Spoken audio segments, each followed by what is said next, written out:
There are a lot of myths regarding the Ielts test. Believing in those myths can reduce your score a lot.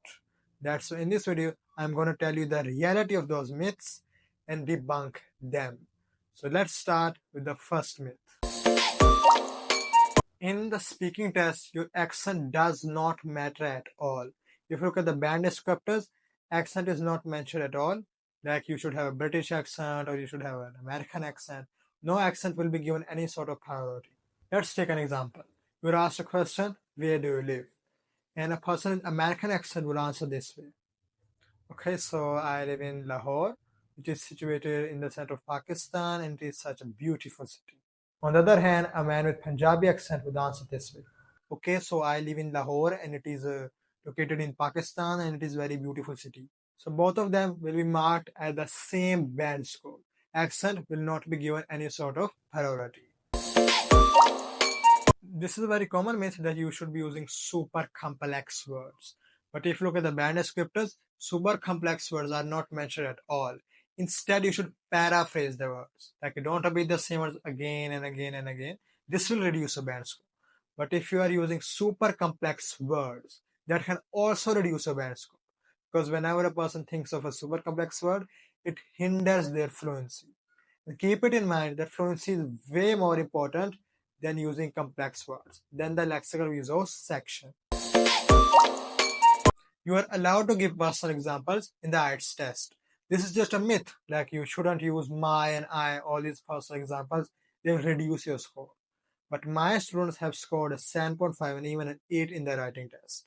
And here they have used personal examples. I myself used personal examples and that didn't affect my writing at all. So if you think that you can give a better personal example than a general one, then use the personal examples. You will hear this by lots of Ielts trainers, like the predictions, this month is going to be easy, this month is going to be hard. But in reality, nobody knows anything about the test. Like this month is going to be hard, this is going to be difficult. The Ielts difficulty varies. In this month, like we don't know about the month. It might be easy, in other months it might be difficult. So just stop predicting, okay? You won't know anything. It will just waste your time and you will just delay your test in hope of a better month. Like I will not take my test in April, I'm going to take it in July just because I am on a false hope that I might get an easy test. Instead, whenever you're prepared completely, just take the test. Book it and take the test in the required month.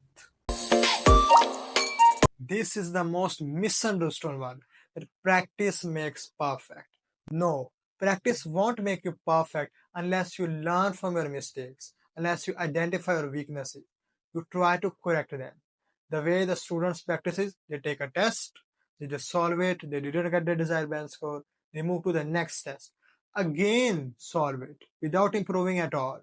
This is called blind practice and you are only wasting your time. Just imagine how can you improve without correcting yourself. Things just don't work that way. Instead, do guided practice. Take a Cambridge test, solve it. Identify the questions you are weak at. Then use the specific strategies for each question and spend separate like 10 to 15 minutes or even half an hour on those questions. This way you will improve a lot because you will know your weaknesses. It can be any weakness. You didn't understand the question, you made spelling mistakes, you made instruction mistakes. If you solve tests this way, after one test, then guided practice for the next test, then for the next test, you'll guaranteedly improve.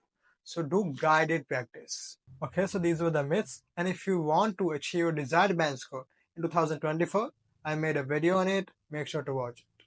Take care. Allah.